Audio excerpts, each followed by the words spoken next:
Hello everyone, here I am discussing one of the most important journal entry from journal, that is compound journal entry. ध्यान से देखना, ये compound journal entry जो है ना, collective entry भी बोलते हैं इसको।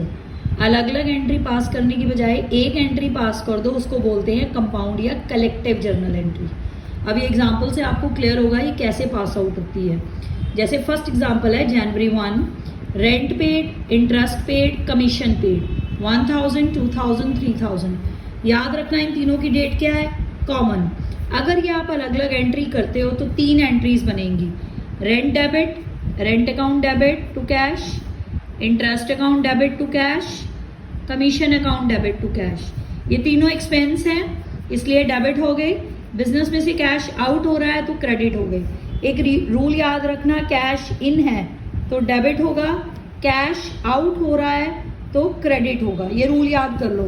अगर आप यहाँ पे खर्चा पे कर रहे हो तो कैश आउट हो रहा है तो कैश क्या हो रहा है, क्रेडिट।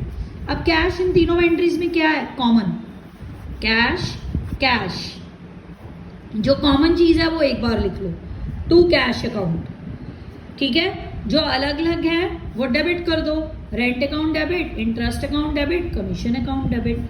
उनका अपना अपना अमाउंट डालो, 1000, 2000, 3000, 6000 टोटल आप कैश में डाल दो। आई रिपीट, जो कॉमन है वो एक बार लिख दो, जो अलग अलग हैं जो जिस साइड पे है वहां पे लिख दो। ये तीनों डेबिट है ना, रेंट, इंटरेस्ट, कमीशन, तीनों डेबिट कर दो विद देयर अमाउंट्स, 1000, 2000, 3000, और कैश में टोटल डाल दो। Clear.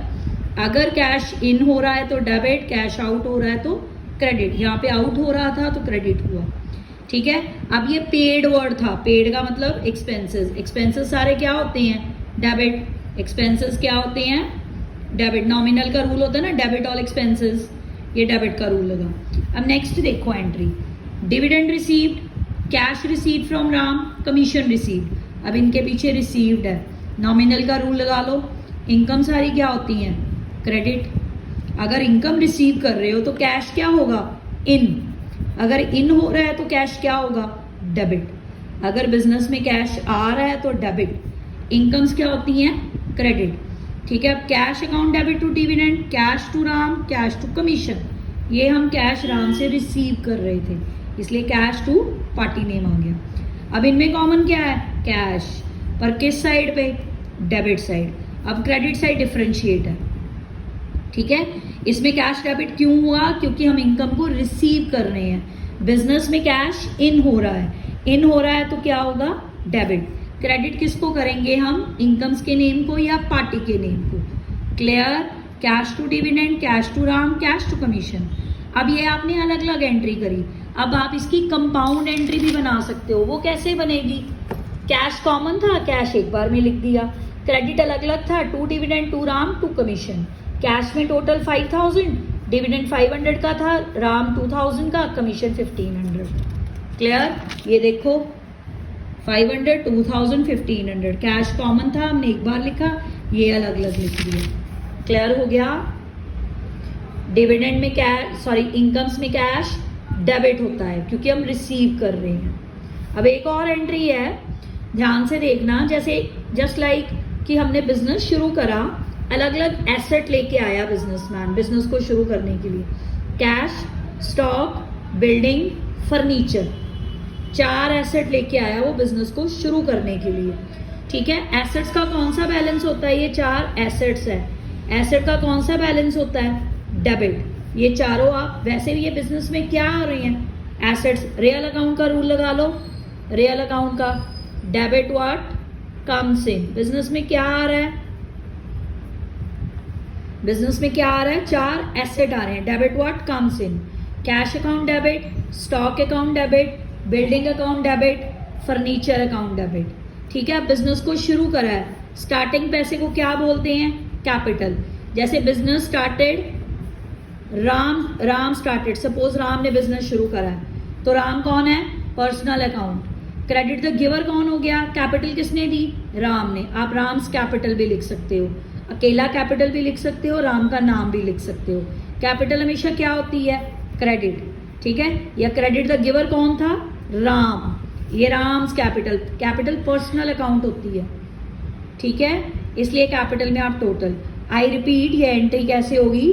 Debit what comes in, 4 asset आ रहे हैं बिजनेस में, इनको डेबिट कर दो। रियल का रूल लगा, debit what comes in, cash account debit, stock account debit, building account debit, furniture account debit.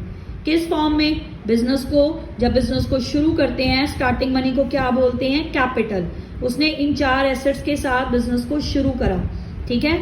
चारों asset debit to capital, capital आई इन चारों एसेट की फॉर्म में। क्लियर? नरेशन आएगी बीइंग बिजनेस स्टार्टेड। क्लियर? 3 बोली हमने, 3 करवाई मैंने। एक्सपेंसेस की, एक्सपेंसेस सारे डेबिट, कैश क्रेडिट। एक बारी कैश जो कॉमन चीज है वो एक बारी लिख दो, जो अलग अलग डिफरेंशिएट है उनको सेपरेट कर दो। खर्चे डेबिट हो जाएंगे, इनकम्स क्रेडिट हो जाएंगी, ठीक है, कैपिटल क्रेडिट हो जाएगी in the form of assets. Clear? अलग अलग एंट्री पास आउट करने की बजाय सिर्फ एक एंट्री पास करनी होती है अगर कुछ भी कॉमन हो, चाहे डेबिट चाहे क्रेडिट। जैसे फर्स्ट एंट्री में कैश डेबिट, कैश क्रेडिट में कॉमन था, ठीक है। नेक्स्ट एंट्री में कैश डेबिट में कॉमन था, ठीक है, डेबिट में कॉमन था। थर्ड एंट्री में कैपिटल कॉमन थी। आप इसको अलग अलग लिखोगे तो cash to capital, stock to capital, building to capital, furniture to capital. Instead of passing 4 entries हमने एक सिंगल एंट्री कर दी। कैपिटल कॉमन था, एक बार ही लिख लिया, कैश, स्टॉक, बिल्डिंग, फर्नीचर जो डिफरेंशिएट था उनको डेबिट कर दिया। क्लियर हो गया? Instead of passing different entries, single entry should be pass, that is known as compound journal entry. But एक रूल है, इसकी डेट या डेबिट या क्रेडिट कॉमन होनी चाहिए, तभी कंपाउंड जर्नल एंट्री पॉसिबल है। डेबिट या क्रेडिट कॉमन होनी चाहिए, नेक्स्ट डेट भी कॉमन होनी चाहिए, तभी आप compound journal entry pass out कर सकते हो। Thank you very much.